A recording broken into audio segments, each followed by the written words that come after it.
Virgin. Beauty. Bitch. Podcast. Inspiring women to overcome social stereotypes and share unique life experiences without fear of being defiantly different. Your hosts, Christopher and Heather. Let's talk, shall we? It's amazing how easily we see the blind spots that hold back our friends, but miss the ones we live with every day that cause us misery. If that's you, consider this. What if all you needed to reclaim your joy was a simple reframe of your situation?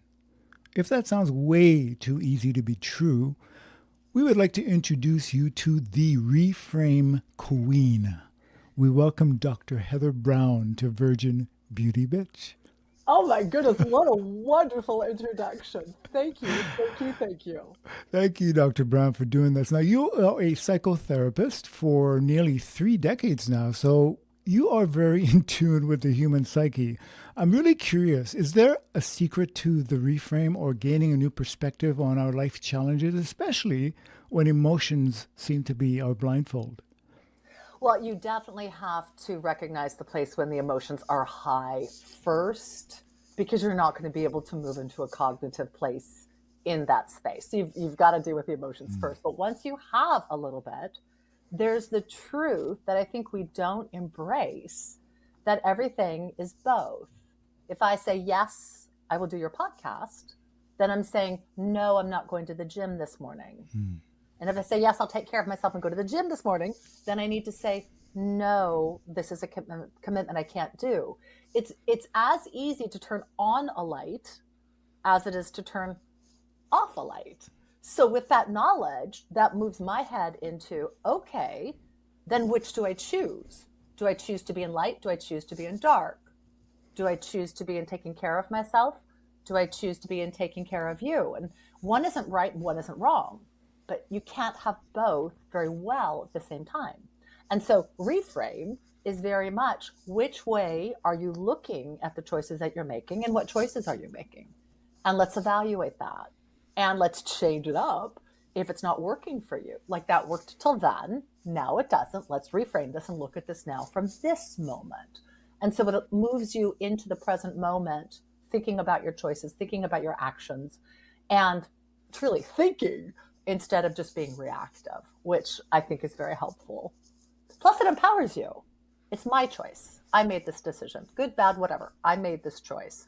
And I think most of us are in a place in this world where being empowered to our own choices and thoughts and actions is important for us to move through life a little bit more fluidly. I'm thinking that so many of us start off with a lack of self-confidence. That we are not really sure of the choices, if they are what we actually want, or if we are so conditioned now to please others that those become our... How do we differentiate and how do we get to that space where we actually know what we want? Well, you hit a really important place, which is in our world, we are now conditioned to please the other. Babies come into the world thinking they're perfect. And then someone's face, words, actions will show them disapproval.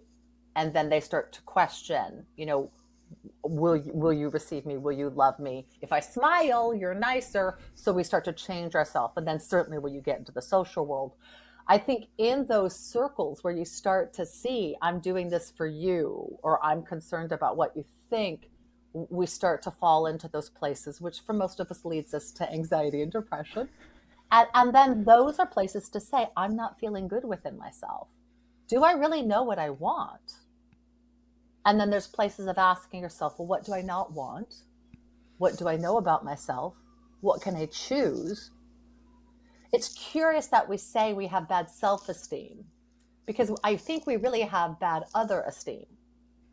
I think we're comparing ourselves to somebody else. And I think self-confidence would do the same thing. I think for most of us, if we really took the time to say, well, what is it that I need for me?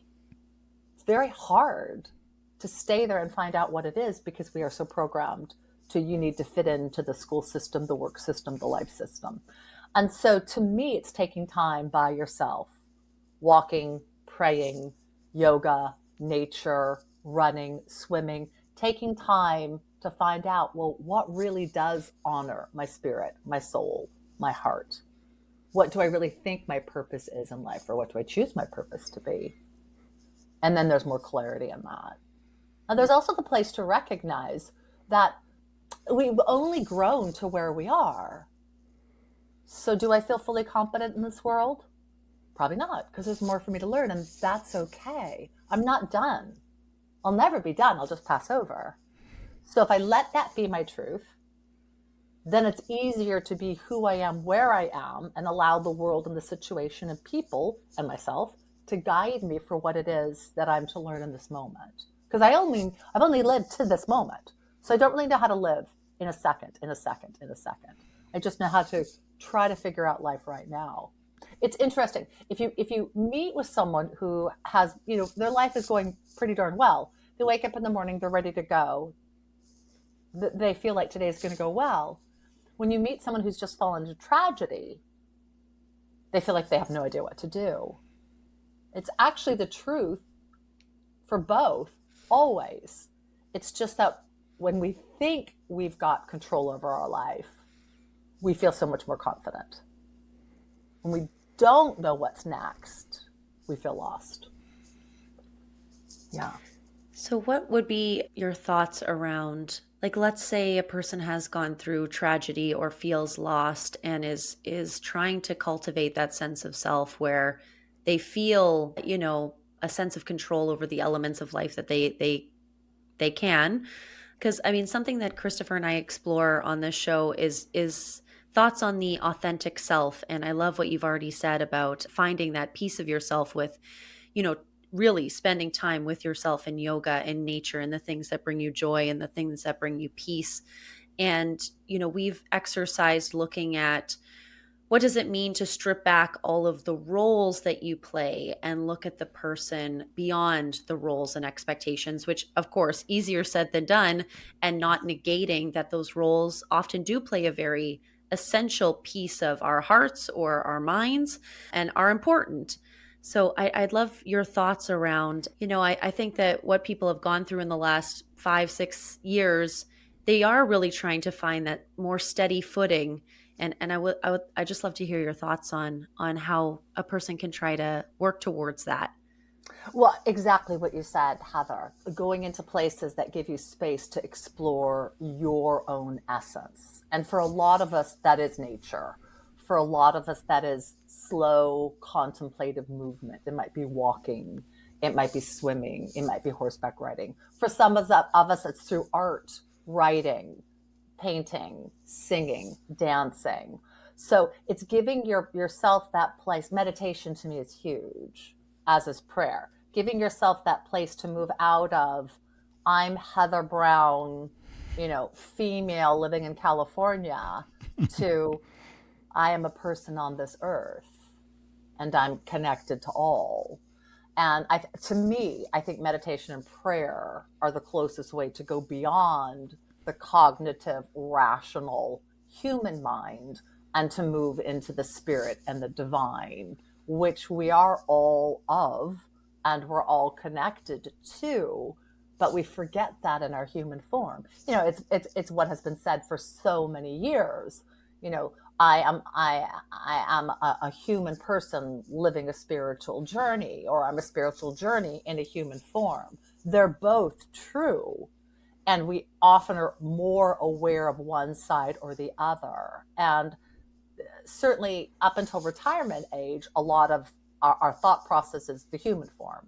Got to work, got to provide, got to take care of. I think it's part of the reason why empty nesters in retirement can be so incredibly hard for people, because who they have been and what they've been known for now is not.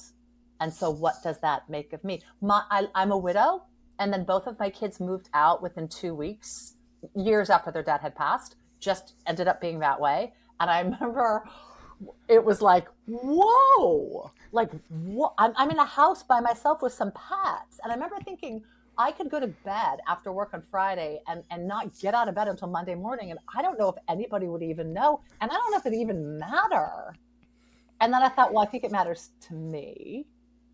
And that's where a little birth was born. but there's the place of, what are you doing in this life that is really your expression of you? And if you don't know what that is, can you give yourself time to simply sit in that and find what it is? It doesn't have to be really big. There was a day in COVID where, and it was hard for me because I lost my whole outside connection with everybody, Zooming clients at home by myself. I was like, oh Lord. I went for like a 2.5-hour bike ride, came home totally exhausted, crashed on the lawn, didn't want to go in the house.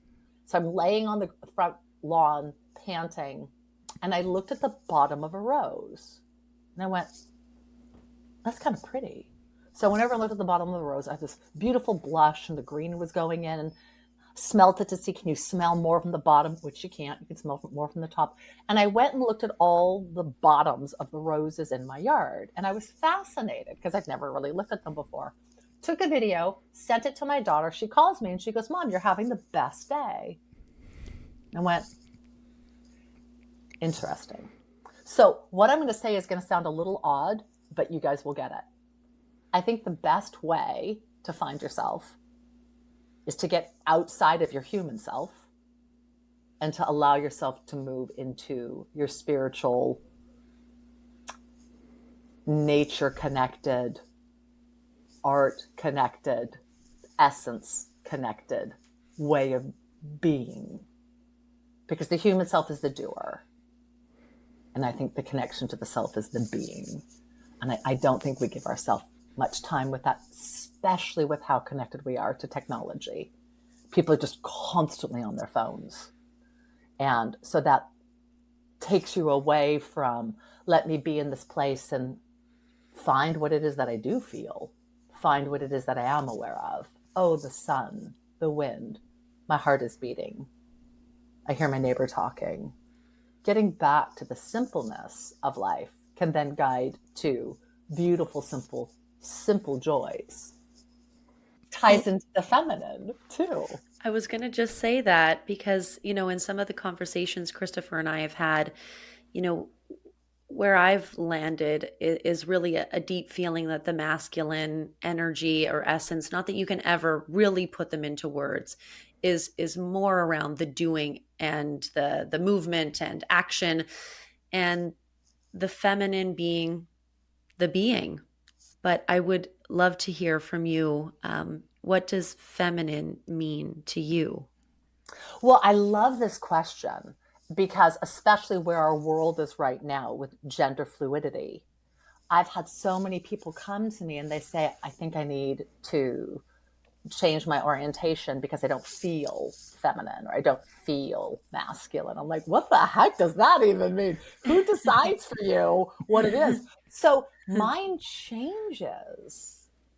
So if I say, this is how I feel feminine is right now, what I actually do is I go off of where I am. So right now it would be soft. Right now it would be tender. Right now it would be contemplative.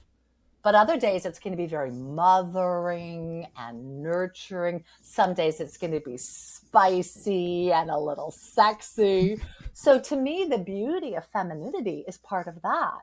I give myself that opportunity to move into how it is that I am feeling in this moment and to allow that energetic presence to be a little bit fuller.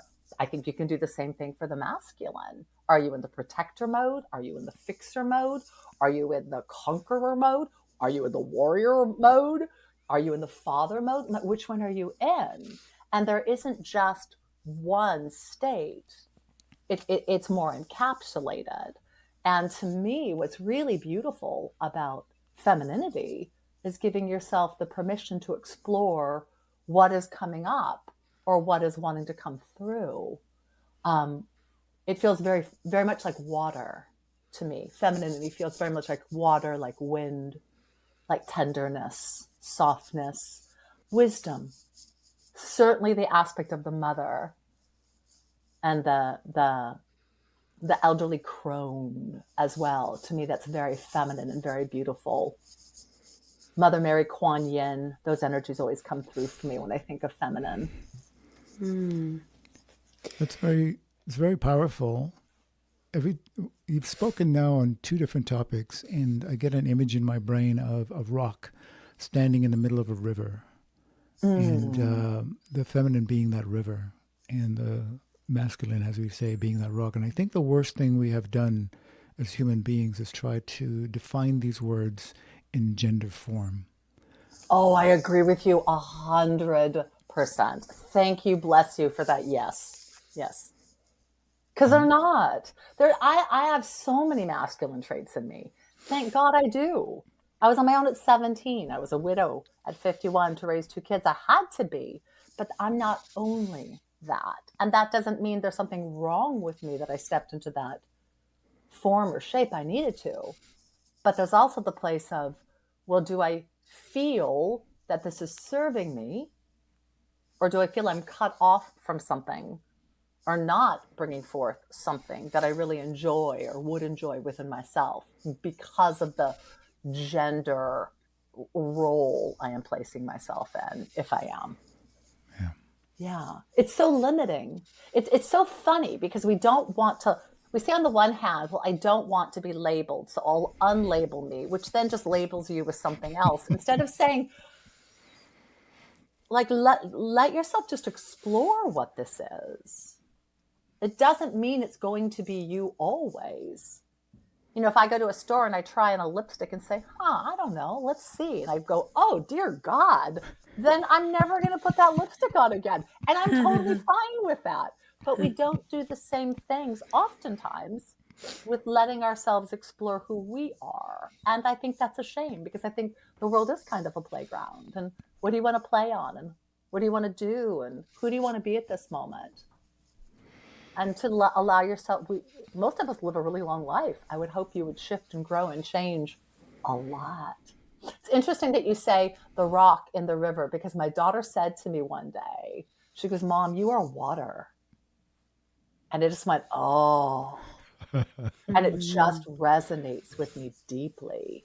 You know, water embraces whatever is dropped into it, whatever it comes into, it molds itself around, but it keeps moving. It changes what it is it touches.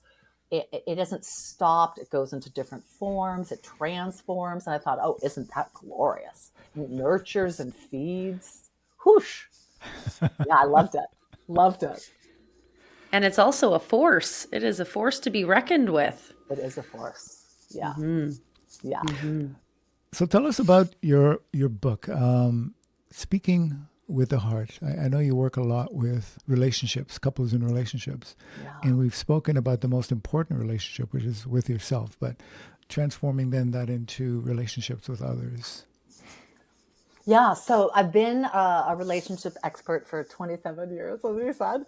And in that time, so many people kept saying to me, you know, where's your book? Where's your book? Where's your book? And when COVID hit, my thought was, this is probably the perfect time to do it. I've worked with couples for so long, and every single couple is unique, and every situation is unique. And that being said, there's some things that I think we are not taught in this world about communication, about connection. And I think it's very unfortunate. I think before a child can speak, we're very intuitive with them. And then once they can use their words, we rely on words. And words are simply a description of a feeling or a thought. They're a describer.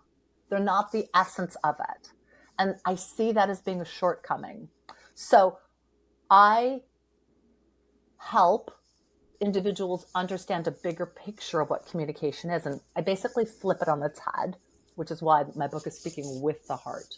Most of us start with words and we bring what we want to say and we hope the person gets it. And we hope they feel close to us. And there's a lot of frustration. I do the opposite. My viewpoint is, let me start with compassion. Let me cultivate a connection.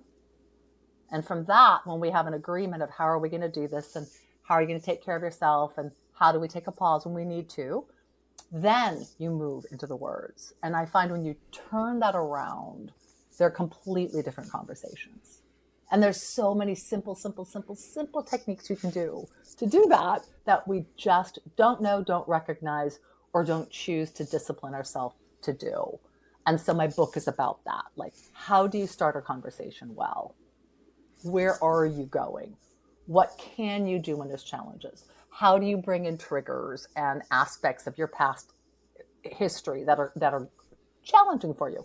And how do you help your partner negotiate that? How do you deal with sex and intimacy and money and family and budget and social life and the challenges that come up in life? And so I just walk people through giving them exercises. So when people read it, they say, I kind of feel like I'm crawling up on a couch with you. And I'm like, perfect. That's what I want. Because at the end of each chapter, I say, okay, now we're going to go do this. Now grab a piece of paper and a pen. And so it's very workshop-ish in the sense of I'm not just telling you what to do and say, now go do it or remember it. I'm saying, let's do this now. How'd it go? Where'd you stumble? What do we need to learn from this? Because most books out there talk at you. And I wanted to walk people through. And it was a joy to write. And it's been beautiful to hear what people have said and to get some awards and accolades. That's, of course, always very fun as well. But it is my truth. You can speak with the heart, as long as you take the time to care about the other person's heart as well. Yeah. I think that's beautiful. And just when you were talking about that, you said some initial kind of, could you tease a couple of those steps that you were chatting a little bit about to help a person speak from the heart? Yeah, absolutely. I always say there's 4 really important questions to ask before you step into any conversation. The first one is, what is the outcome that I'm wanting from this? If I'm wanting to figure out what car we're buying and I'm wanting to feel honored and respected by you, I don't start the conversation by like, why can't we just get I think about, well, where do I want this to go? If I'm going to make spaghetti, I pull out a recipe, I make certain I have all the ingredients, I make certain I have the time, and I start to follow the recipe. And depending on how good I am at cooking, it's going to be spaghetti. I don't just open up the refrigerator and start throwing things in. That's what we do with our conversation. And we wonder, like, why is this such a mess?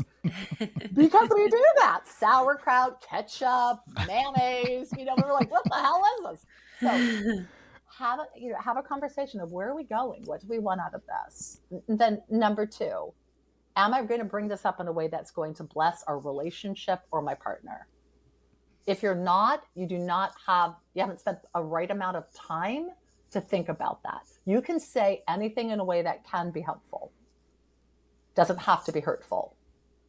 And so take a little pause there. Number 3, are you open to your partner or the other person you're speaking to's thoughts and feelings? If you're not ready. It's a lecture. It's a fight. It's a declaration and a demand. That's not a conversation. And number 4, which is so critical and we do not do it well, is asking, is this the best time? Jesus to me is the perfect example of this. Whether you have a faith of Christianity or not, I think it's the best example. He knew who he was. He knew what his message was. He knew what he wanted to do. He comes to the door, he knocks. If you don't answer, he doesn't scream, yell, shove it down.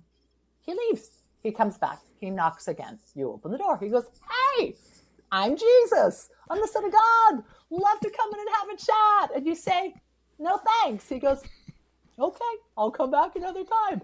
You say, yeah, come on in, Jesus. He goes, awesome. What's the key in that? He waits till there's an invitation. Now, I want to talk to Jesus. Now, I want to talk to you about the car. So if I come to you and say, when's a really good time for us to talk about the car? Let me know. Then you sort everything you need to figure out. So you've done your homework too. And then you say, now's a really good time. You step in. Now we're a we. If we would remember that, if you can get a conversation to a we, it's a with. It's not an at. And it's not even just a from, it's a with. I'm speaking with you. We're exploring this together. We're going to figure this out. And the biggest challenge we have with communication is we feel like it's adversarial. It's you against me. My way, your way. I tell my clients, you are 100% right for you. You're probably about 70% wrong for your partner. And vice versa. And when you recognize that, it's funny, but it's also very true. Of course I'm right for me because it's the way I think and feel. And I'm never going to really understand you.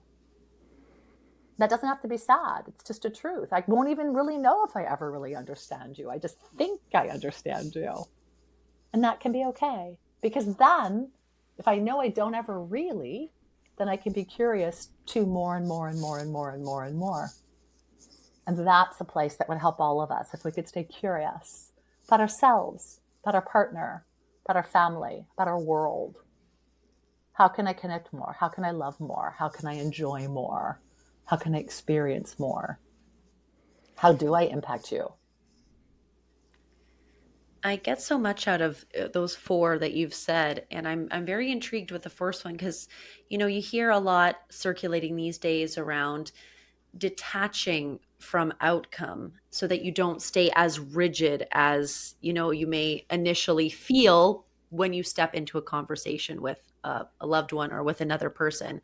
But, your first point of still knowing the outcome that you're hoping for. So you're not just throwing in a bunch of ingredients that you don't know. But I think the other three pillars that you talked about allow space for, okay, I know the direction that I'm hoping this to go in. I see the outcome that is desirable for me. But the other layers are knowing that the other person in the conversation's got a completely different potential outcome in mind. But you start that in the beginning. What is the outcome I want? What is the outcome that you want? If I were to come to you and say, at the end of this conversation, I want to buy a car. And if you were to say, at the end of this conversation, I don't want to spend $1, I'm going to say, we're not ready to have this conversation in this way. So I understand the detach from the outcome in the sense of it must go my way. I think it's a little reckless to have a conversation without having any desire for an outcome, because I think that's just sloppy. But I think it is important to embrace, but I also need to be very mindful of yours. And so for me, if I know like we're trying to figure out where we're going to buy the car, then there's some things we've got to lay in along the way. Well, how much money do we have? How much space do we need? What kind of mileage do we want to have? What's going to happen with our insurance? Like there's questions to lay in. And to me, those are the places that help you get to your outcome. And you might have, if I want the blue Fiat, but you've got a reason that it needs to be a different type of car, I might need to remove myself from, I want it to be a blue Fiat. So to me, knowing this is where I would like to go, where is it that you want to go? Where's our commonality? Where's our, you say yes, I say yes, you say yes, I say yes. Now we're getting down to the nitty gritty of some things to figure out. And that's a place where negotiations is going to happen. It's probably not going to be 100% my way. Probably not going to be 100% your way. There's probably going to be some things to work out between that. But if I just say, well, whatever happens, happens, to me, that's not really a conversation I want to have. Because I do want to have an idea of where I'm going. Mm-hmm. But I'm not held to, but it's only my way. There's an open-endedness. We need to figure out what car that we're going to purchase. Yes? Yeah. Okay. So at the end of the conversation, we're going to figure that out. But not we're going to purchase the blue Fiat because that's what I want. Because if you go into that, you're just asking for frustration if the other person doesn't have the same desire as you. Mm-hmm. Yeah. Mm-hmm. That is so powerful. It seems so simple, but powerful. I wish everyone could have a little Dr. Heather Browne in their pockets to help guide us through these things that seem so difficult at times. And I think a lot of what you're speaking about is just personal maturity, right?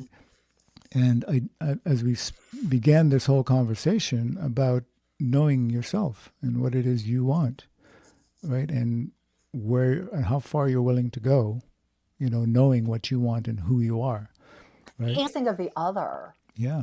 So much of us helpful and loving and kind in a relationship, whether it's with ourselves or with another, is in having respect for the other. My thoughts and feelings aren't right for you. Okay. And yours probably aren't right for me, but can I still care about you? There's this beautiful truth that if we recognize that no one really lives our reality, that we live our own, and that there isn't only one, there's a myriad of options at any moment, then there's the place of, well, can I be a bridge? Can I be a bridge to yours? Not can I pull you to mine, but can there be a bridge? And to me, that bridge is compassion. I'll give you a snippet of a story that it came from. When I was a child, well, my mom was a paranoid schizophrenic. And so she would have these psychoses. And my dad would do what, most people would say is like, Ginny, you're crazy. It's not going on. You're out of your head, which didn't comfort her. And I remember one time I was 12 and she thought that the helicopters going over the house were coming to get her. And she was petrified. And my dad was saying, Ginny, it's all in your head. They're not coming to get you, blah, blah, blah, blah, blah. I remember looking at my mom petrified, thinking, what does she need? And she needed to feel safe, and she didn't. So as a 12-year-old, I grabbed my little blue blanket, Bambi, threw it over her head, and I said, they're not going to get you, Mommy. They're not going to get you. And when she finally came out, she looked up at me with eyes that said, you believe me, which I didn't. But I believed she believed her reality. And I went, something in my head just went, this is why you're here. If we can recognize that the other person's reality is theirs, our role is not necessarily to tell them it's not or they're wrong. It's how can I connect with you in a way that still honors me? Like I never said, I believe you, Mom, because that would have dishonored me. But I could give her love and compassion. I could try to help this world feel safer to her. To me, that's the key. How do I support you in your reality in a way that doesn't dishonor mine? Would you call that empathy? Absolutely. 100%. Yeah. Yeah. And to me, that's such a key. But it doesn't take away my truth, and it needs to not. But I can absolutely care for you, if I so choose, in yours. And I think that's a place that we're short on a lot of times. And it's so important because love isn't present without that. And if we want love, we got to recognize, well, I have to care about you then. And you are to care about me. And if we're not doing that, then why? To me, everything in this world would be a little bit better with more love. And so if I'm not feeling like I'm getting love from you or in this situation, I have a choice of, do I cultivate more?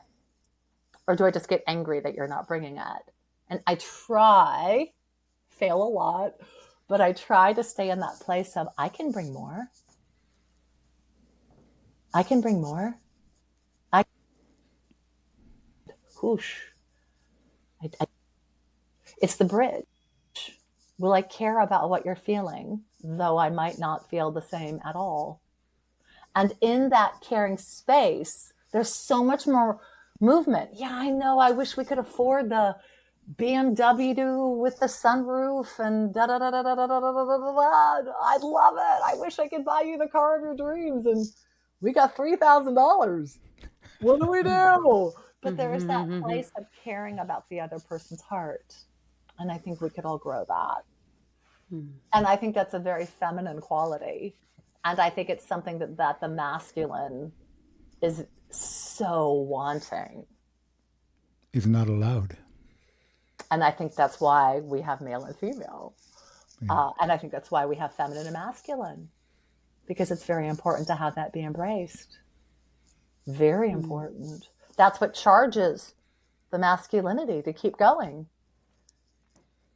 It's so important to be recognized, so important to be respected, so important to feel like you've got a place that's safe to come to and restore and replenish. Because otherwise the masculine side of it just burns out and gives up and feels futile. Yeah. And that's dangerous. I believe this conversation could carry on for another week. Probably. There's so much subtlety in trying to live a good life and to understand who we are and give from a really genuine place to others and to the world at large. There's so much that we need to discover and be open-minded and flexible towards. So we cannot thank you enough for bringing some clarity to these very, very complex issues that people go through day after day after day after day. And I would recommend anyone to reach out and find your book. Let us know where actually we can show and point people to get that book. Sure, Amazon and Barnes & Noble, but probably the easiest place is my website, www.drheatherbrowne.com. Dr. Heather Browne with an E. My TedX is on there. My book is on there. I have a whole page of freebies. I've got a blog. I've got a newsletter. I've got programs, and I love hearing from listeners. So if you have a question, you have a thought, please reach out. I'm happy to try to share what I know. And if someone wants to work with me, my website obviously is the best place to find me. Fantastic. Beautiful. Thank you so much for having me. It's been an absolute delight to be with you both. Ditto. Yes, we've so enjoyed it. I have too. My day with my two Heathers. I love it. Oh, that's great. Thank you so much. Thank you. And you have been listening to The Virgin, The Beauty. and the Bitch. Find us, like us, share us. Bring your friends. We have a lot to share with them as well. Come on back. Thank you so much.